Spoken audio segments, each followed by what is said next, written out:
All right, so you're getting ready to tackle that Lean Six Sigma Black Belt certification from the Management and Strategy Institute, huh? Yeah, it's a pretty sought-after credential. Definitely. And I gotta say, that study guide can feel a bit overwhelming, you know? Like trying to find your way through a jungle. Exactly.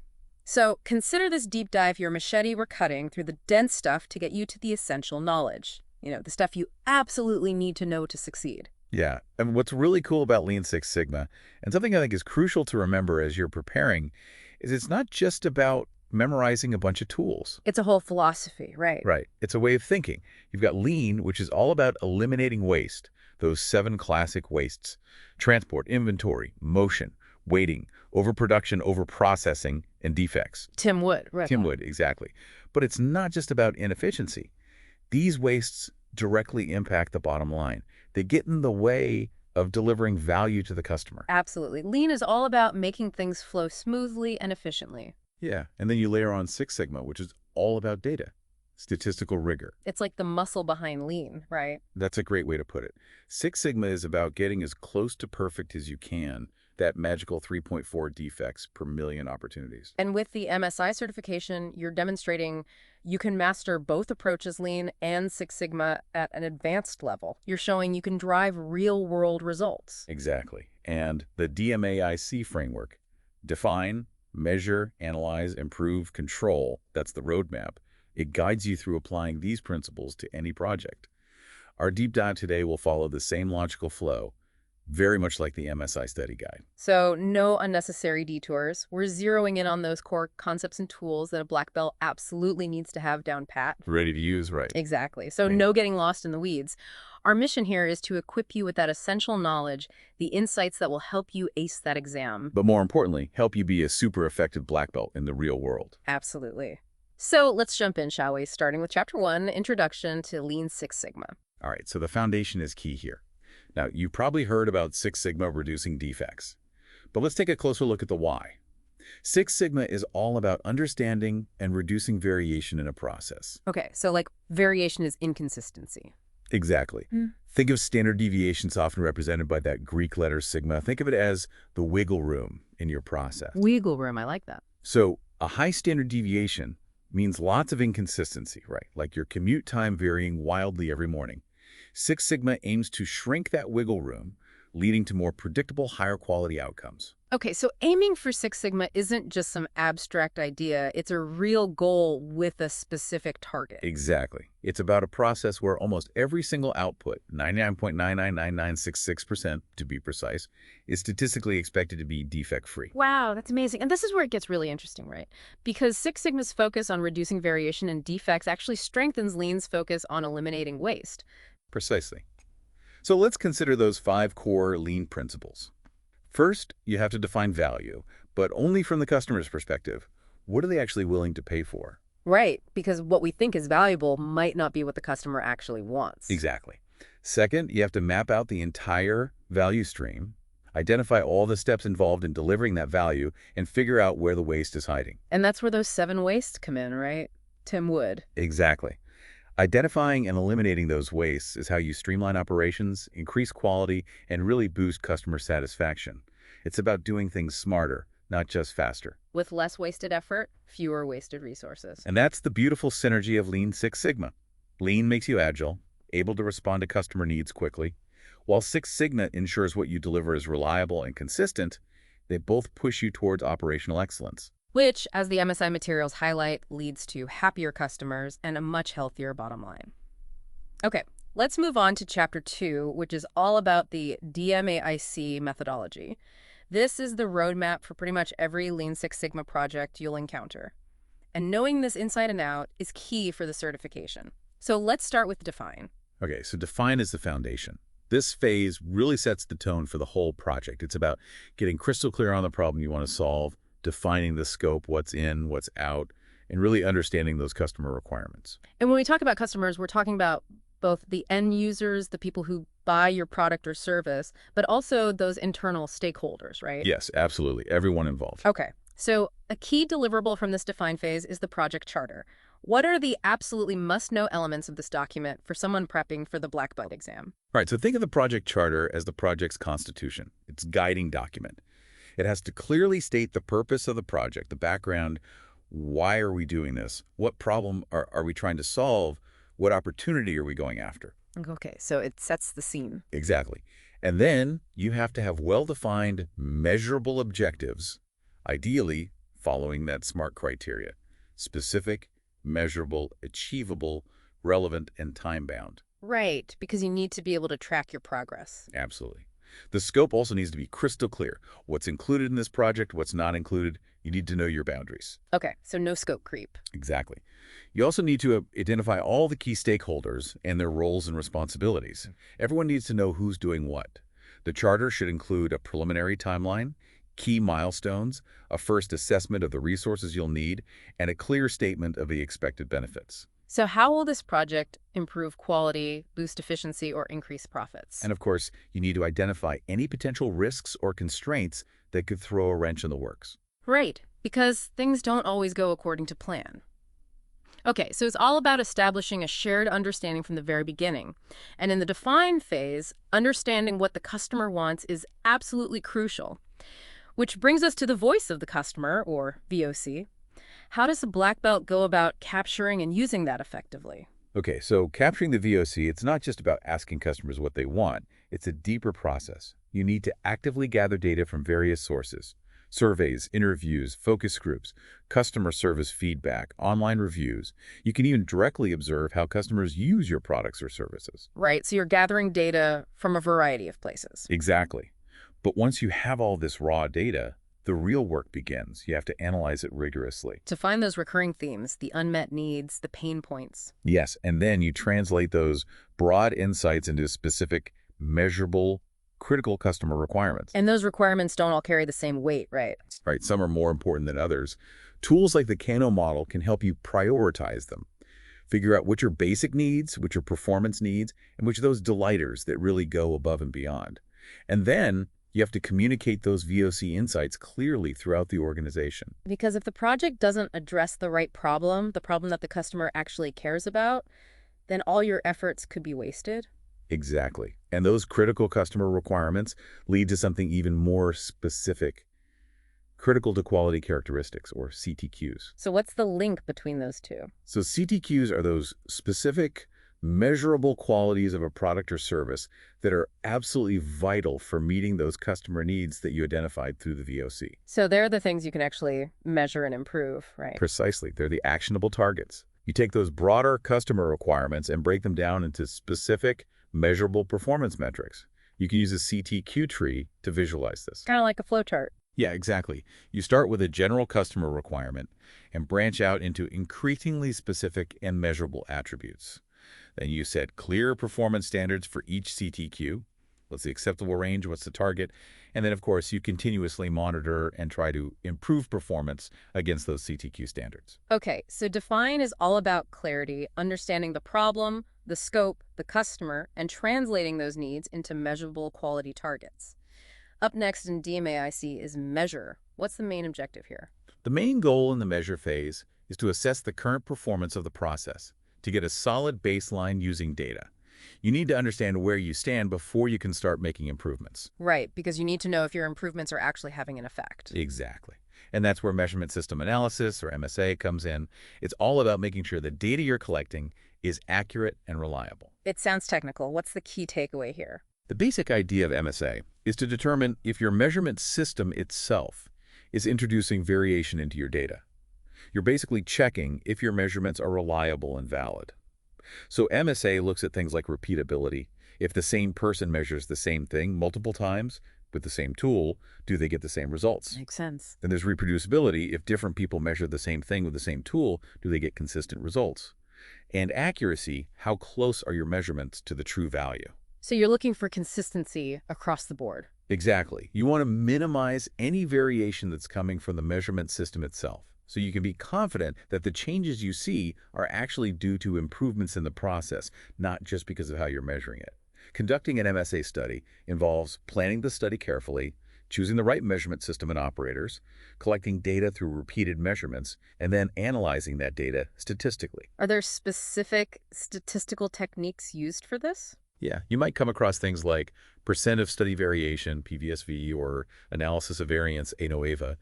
And based on the results, you decide if your measurement system is good enough or if you need to improve it. Okay, so MSA is crucial for data integrity. Another important concept in measure is cost of poor quality, or COPQ. How should a black belt think about COPQ? Think of COPQ as the money you're losing because of defects, waste, and inefficiencies. It's the financial impact of not getting things right the first time. And the tricky thing is, these costs are often hidden. They don't always show up clearly in your financial statements. So they're like hidden expenses. Exactly. There are four main types of COPQ. Prevention costs the money you spend to prevent defects from happening in the first place. Appraisal costs the expenses of inspecting and testing to find defects. Internal failure costs the cost when defects are found before the product reaches the customer, like rework or scrap. And then there's external failure costs. These are the big ones. These are the costs that happen when a customer finds a defect. So returns, warranty claims, damage to your reputation. Yeah, and potentially even losing customers. Understanding COPQ is crucial because it lets you put a dollar figure on the impact of poor quality. It helps you pinpoint where you can save the most money by improving processes, and it helps you make a strong business case for those Lean Six Sigma projects. So it's like a financial wake-up call, right? It shows you how much money you're leaving on the table by not focusing on quality. Exactly. Now, there's a specific tool within MSA that focuses on measurement variation, gauge repeatability and reproducibility, or gauge R&R. How does this help ensure data reliability? Gauge R&R zooms in on the measurement system itself. It wants to figure out how much the variation in your measurements is due to the measurement device, the repeatability, and how much is due to the people using it, the reproducibility. So is the variation because of the tool or the user? Exactly.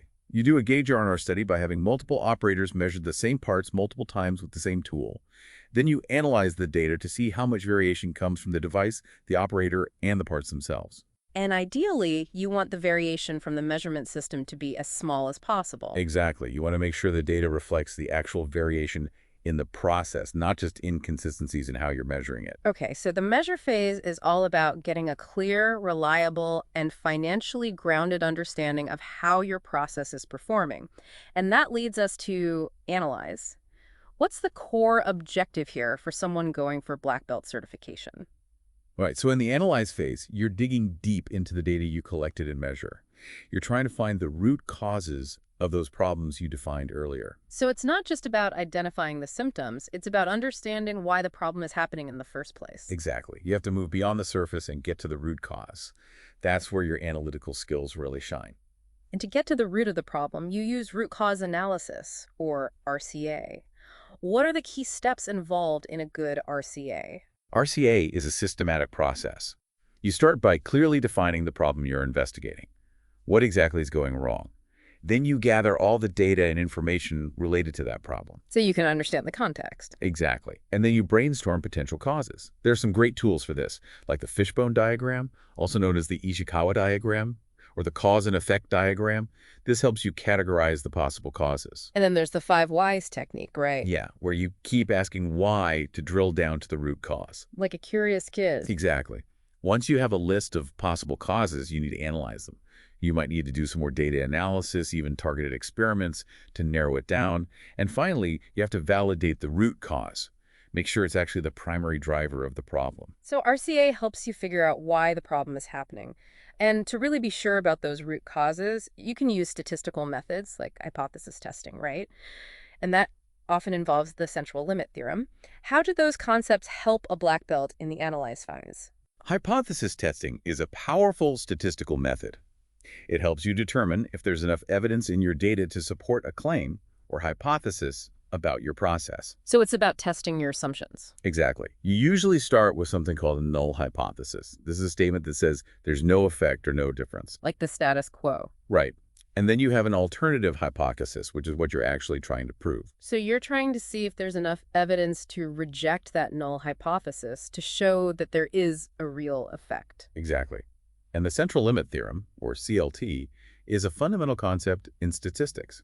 It basically says that if you take enough random samples from any population, The distribution of the means of those samples will start to look like a normal distribution. Even if the original population wasn't normally distributed. Yeah, that's the cool part. Yeah. And a lot of statistical tests assume a normal distribution. So the CLT lets us use those tests even if our data isn't perfectly normal. Okay, that makes sense. So in the analyze phase, you can use hypothesis testing, often backed up by the CLT, to see if the root causes you identified through RCA are actually statistically significant. So you're making sure it's not just random chance. There's a real relationship there. Exactly. Okay, so the analyze phase is all about transitioning from observed problems to statistically validated root causes. Now we move into the improve phase. What's the focus here for a black belt? With improve, it's all about action.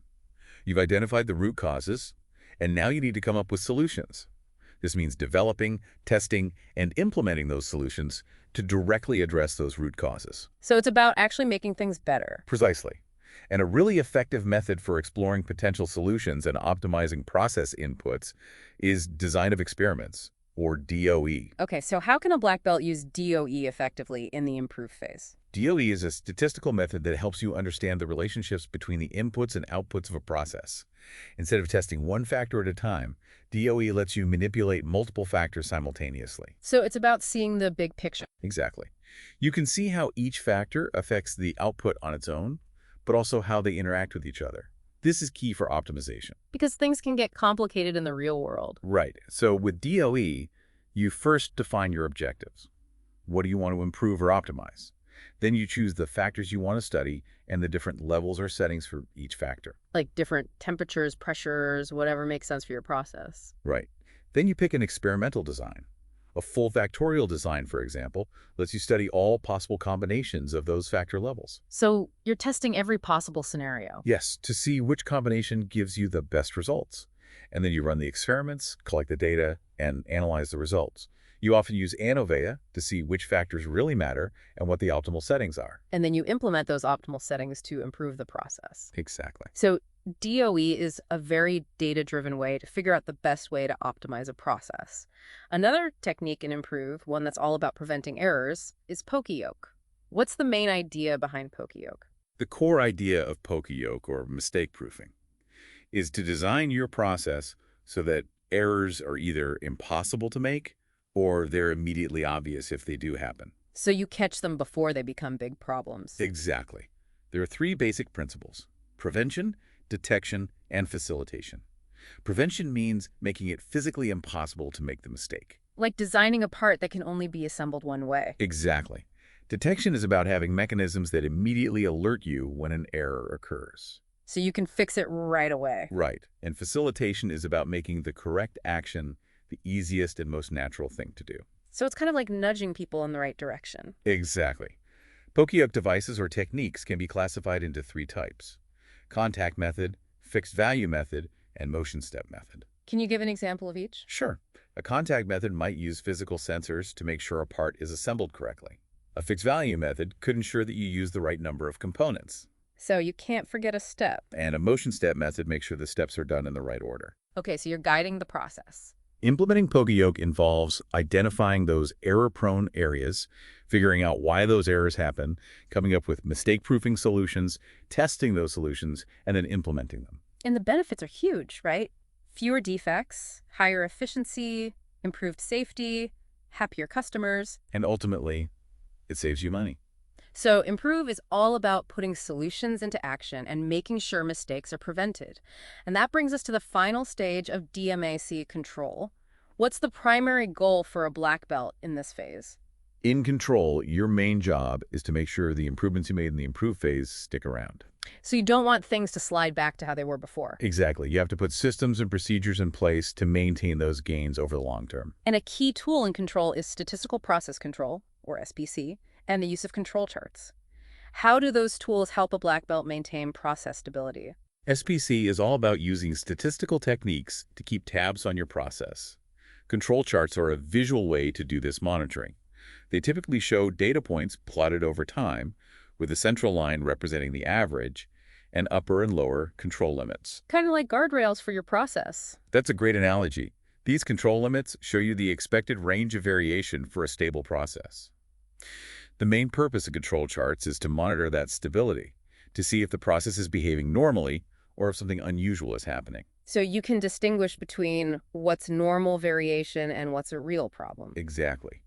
There are different types of control charts depending on the kind of data you're dealing with. Variable data control charts, like X-bar and R charts, are used for continuous data, like temperature, length, or weight.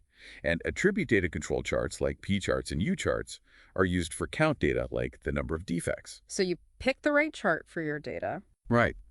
Constructing and interpreting control charts involves collecting data regularly, calculating those control limits, plotting the data, and looking for any points that fall outside the control limits. Well, there's the red flags, right? Exactly. They tell you something might be wrong with the process. You mentioned X-bar and R chart specifically. When would a black belt typically use those types of control charts? You use those when you have continuous data, and you're collecting that data in subgroups. Subgroups. So instead of just taking one measurement at a time, you take a small group of measurements at around the same time. Okay, so you're getting a sample. Exactly. The X-bar chart tracks the average of each subgroup, so you can see if the process average is shifting over time. The R chart tracks the range within each subgroup, the difference between the highest and lowest values. This shows you if the variability of the process is changing. So together, they give you a good picture of what's happening with the process. Exactly. And there's another type of control chart that a black belt should know about, the cumulative sum chart or cum-sum chart. How is that different from the others? Unlike those standard Shewhart charts, which look for points outside the control limits at a specific time, the cum-sum chart looks at the cumulative sum of deviations from a target value. So it's adding up the differences over time. Right. This makes it really good at detecting small, persistent shifts in the process mean, shifts that might not be big enough to trigger an alarm on a regular control chart. So it's like a more sensitive early warning system. Exactly. And to make sure you're not rushing through DMAA, you use toll gates. So what's the role of toll gates in a Lean Six Sigma project? Toll gates are like checkpoints at the end of each phase of DMAC. They're formal review meetings where the team presents their work to the project sponsors, stakeholders, or a steering committee. Kind of like a progress report. Yeah, but more than that, the goal is to make sure the work is solid, it's based on evidence, and it meets the criteria. So it's a quality check. Exactly. And you need approval at each toll gate to move on to the next phase. This makes sure the project stays on track, it's aligned with the organization's goals, and that the team isn't moving forward based on incomplete or incorrect work. So toll gates help keep everyone accountable and ensure the project is successful. Now, the MSI materials also emphasize how important modern technology is becoming in Lean Six Sigma. Let's talk about Industry 4.0 and Quality 4.0. What are the key ideas here for a future black belt? Industry 4.0 is the current trend of integrating smart digital technologies into industrial processes. This includes things like advanced automation, interconnected systems, real-time data sharing, and those cyber-physical systems. So it's like the next level of industrialization. Exactly. And Quality 4.0 is about using those same technologies to transform quality management. It's the digital evolution of Lean Six Sigma. So how does this digital shift actually play out in Lean Six Sigma projects? What are some of the key integrations that a black belt should be aware of? Well, one big change is the ability to collect and analyze data in a much more powerful way. We're seeing more use of Internet of Things, IoT devices, cloud computing, and sophisticated AI algorithms. So more data and better ways to understand that data. Exactly. This allows for real-time process monitoring and much more in-depth analysis. We're also seeing more predictive quality management. This uses machine learning models to predict potential quality issues before they even occur. So preventing problems before they start. Exactly. And then there's smart automation, using advanced robotics and cobots to improve efficiency and consistency. Robots working alongside humans. Right. And adaptive process control systems are being implemented. These systems can automatically adjust process parameters based on real-time data and AI insights. So the system is learning and adapting on its own. And of course, digital tools are also making it much easier for teams to collaborate, even if they're spread out geographically. So technology is making Lean Six Sigma more proactive, more data-driven, and more connected. That's a great summary. And within this tech landscape, big data and the Internet of Things, or IoT, are playing a particularly significant role in process improvement. How are black belts using them? Big data refers to the massive amounts of data that are now available from all sorts of sources. This data provides amazing opportunities to get deeper insights into process performance, to find hidden patterns, and to really understand customer behavior. And that's where AI and machine learning come in, right? Exactly. Predictive analytics can be used to forecast potential problems like equipment failures or quality defects.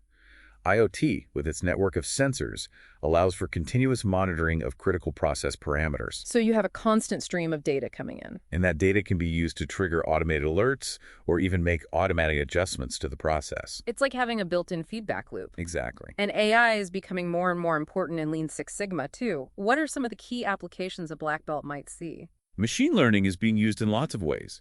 You have predictive maintenance algorithms that can predict when equipment might fail, which saves a lot of money on downtime. So fixing things before they break. Right. AI can also enhance quality control by automatically identifying defects in products or processes, sometimes even predicting the conditions that might lead to defects in the future. It's also being used to optimize overall process performance. Making things more efficient and using resources more effectively. Exactly. And we're even seeing AI being used to automate parts of root cause analysis to help pinpoint those underlying problems faster. Wow. So AI is becoming a powerful partner in Lean Six Sigma. Ah. Now let's move on to Chapter 6, which focuses on sustaining Six Sigma initiatives and project management. How can an organization make sure those benefits from their Six Sigma projects are lasting? Well, it takes more than just completing individual projects. You have to make Six Sigma part of the organization's overall strategy. Frameworks like Hoshin Kanri and Objectives and Key Results, or OKRs, can help align Six Sigma projects with the organization's strategic goals. So everyone is pulling in the same direction. Exactly. And executing those Six Sigma initiatives successfully requires strong project management. What are some key considerations for a black belt in this area? Effective project management is essential for keeping those projects on track and getting the desired results. This means incorporating agile methodologies where appropriate. To be flexible and adapt to changes. Right. You also need to be proactive in identifying and managing risks. Because things don't always go smoothly. Exactly. You need to make sure you have the resources you need, both people and money. And you need to keep all stakeholders involved throughout the project. Especially those who might be resistant to change. That brings us to change management, which is crucial for smooth transitions. So what are some key principles a black belt should be promoting? Well, communication is key. Everyone needs to understand why the changes are happening. You also need to involve employees in the change process so they feel ownership. It's about making them part of the solution, not just imposing change on them. Exactly. Leadership support is crucial as well. Leaders need to champion the change. And you need to provide adequate training so people have the skills they need to succeed in the new environment. And remember, change is ongoing. It's not a one-time event. So it requires continuous reinforcement and adaptation. Exactly. And a big part of sustaining Six Sigma is creating a culture of continuous improvement. How do you do that? Building that culture takes time and effort. It starts with leadership commitment. Leaders have to walk the talk. They need to model the behaviors they want to see. You also need to empower employees to identify areas for improvement and contribute their ideas. Make them feel like they're part of the process. Yeah, exactly. Huh. Ongoing training is important so everyone has the skills they need. Open communication is key so everyone can share best practices and lessons learned. And you need to recognize and reward people for their contributions. Celebrate those wins. Exactly. Ultimately, you want to create a mindset where everyone is constantly looking for ways to do things better. A mindset of continuous improvement. And to do that effectively, you need to capture those lessons learned and make sure that knowledge is shared, right? Absolutely. Every project, whether it's a success or a failure, has valuable lessons to teach. You need to conduct thorough debriefings at the end of each project, document those key insights, and create a knowledge repository where people can easily access that information.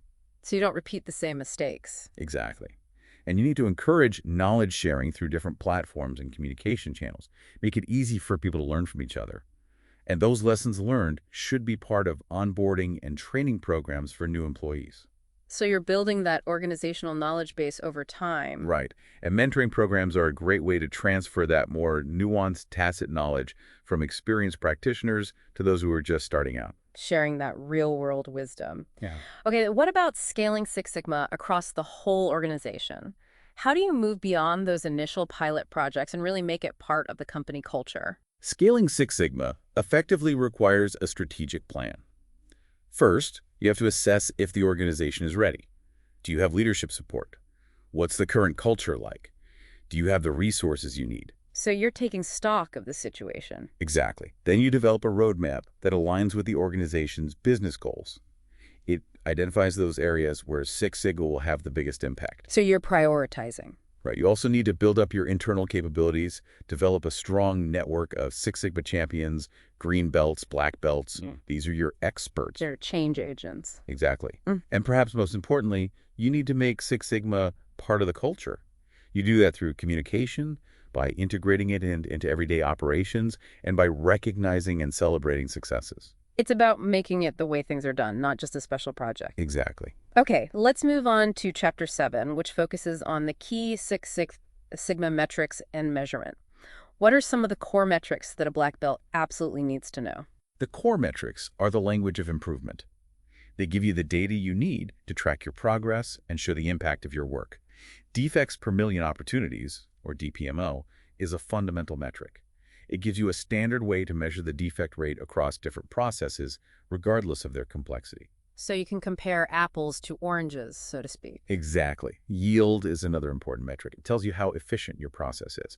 You can measure it as first-time yield, which is the percentage of units completed correctly the first time without any rework, or rolled throughput yield, which is the probability that a unit will make it through the entire process without any defects. So it's about minimizing rework and waste. And as we talked about earlier, cost of poor quality, or DOPQ, is crucial for understanding the financial implications of not doing things right. How much those defects and inefficiencies are actually costing you. Exactly. Now, are there other important metrics beyond those core ones that a black belt should know about? Yes, there are a few others. The Customer Satisfaction Index, or CSI, directly measures how happy your customers are with your products or services. That's always important. And then you have process capability indices, like CP&C.